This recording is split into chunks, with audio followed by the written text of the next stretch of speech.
અને જે કર્મનો દંડ ભગવાન માતા પિતાને કરતા નથી, એ કર્મનો દંડ ભગવાન કોઈક વાર એ જીવને સપનામાં કરે છે.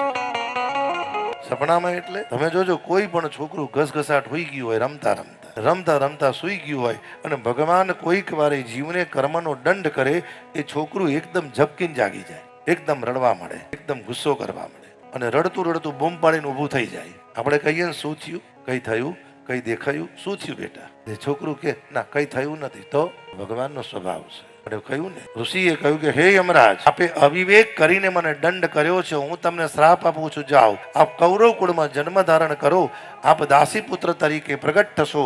આપનું નામ મહાત્મા વિદુર હશે. વિદુરજી એક ક્ષમાયા કે ને ભાઈ, યમરાજ એક ક્ષમાયા છે. અને હળવે રહીને ઋષિએ કહ્યું આપનું નામ મહાત્મા વિદુર હશે, અને એક વાર હસ્તિનાપુરમાં અવિવેક થશે, દુર્યોધન તમને ધક્કો મારશે, તમે મૈત્રીના આશ્રમે આવશો અને ભગવત કથા શ્રવણ કરતા કરતા ભગવત ચરણને પામશો.